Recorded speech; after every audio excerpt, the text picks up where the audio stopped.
சிவாய நம. திருச்சிற்றம்பலம். திருக்கோவிலூர் அடுத்த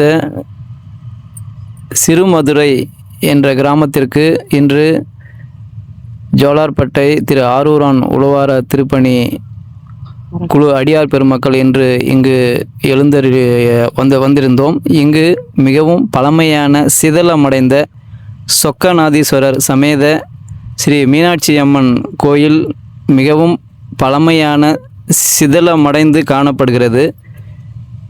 உழவார பணிக்காக இன்று பார்வையிட வந்திருந்தோம். இந்த கோயிலுடைய வரலாறு பெரும்பாலான மக்களுக்கு இங்கு எந்த விவரமும் தெரியவில்லை. அதில் ஒரு சில மக்கள் இதனுடைய வரலாறுகள் சொல்லியிருந்தார்கள். அந்த வரலாறு கேட்கும்போது மிகவும் பிரமிப்பாக இருந்தது. அதில் ஒன்று மட்டும் தங்களுக்காக பகிர்கிறேன். மதுரையில் இதில் ஊர் மக்கள் என்ன சொல்ல வருகிறார்கள் என்றால், மதுரையில் அண்ணன் தம்பி இருவர்கள் இருந்திருக்கிறார்கள். அவர்கள் மீனாட்சி அம்மன் சிலையை வடிவமைக்கும் போது மீனாட்சி அம்மனின் வலது காதில் துவாரம் ஏற்பட்டிருக்கிறது. 3 சிலையை வடிவமைத்திருக்கிறார்கள். 3 சிலையிலும் துவாரம் ஏற்பட்டிருக்கிறது.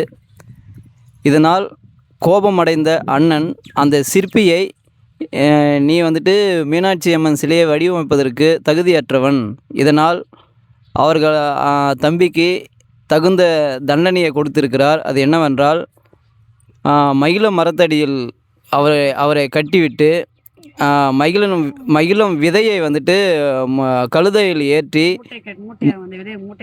மூட்டையாக கட்டி கழுதையின் மீது ஏற்றி இந்த விதையை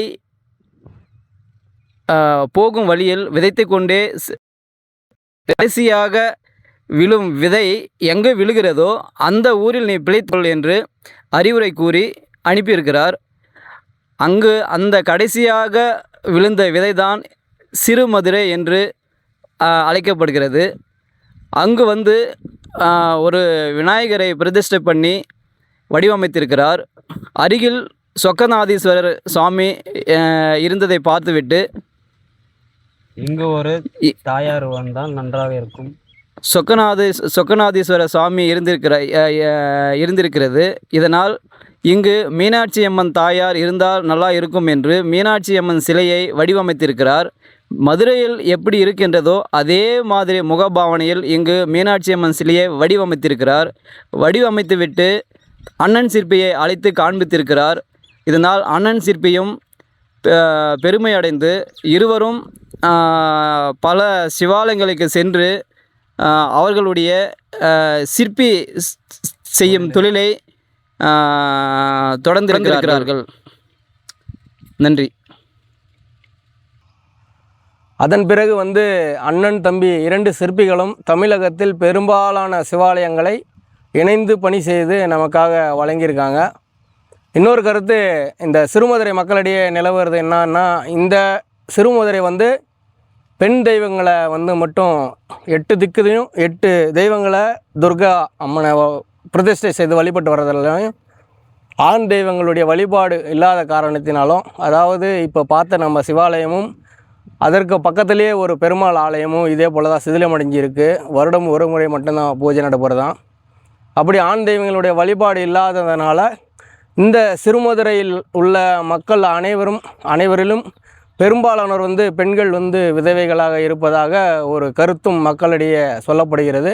ஆனால் அதனுடைய உண்மைத்தன்மை என்னென்று நம்ம ஆராய்ந்தோம். அதிகமாக ஆழமாக சொல்கிறதுக்கும் இங்கே யாருக்கும் அந்தளவுக்கு விவரம் தெரியவில்லை. பார்ப்போம். விரைவில் இந்த ஆலயத்துக்கு ஒரு சிறந்த குழுவார பணி செய்து இந்த ஆலயத்தை மீட்டெடுக்கிறது நம்ம அனைவருடைய கடமை.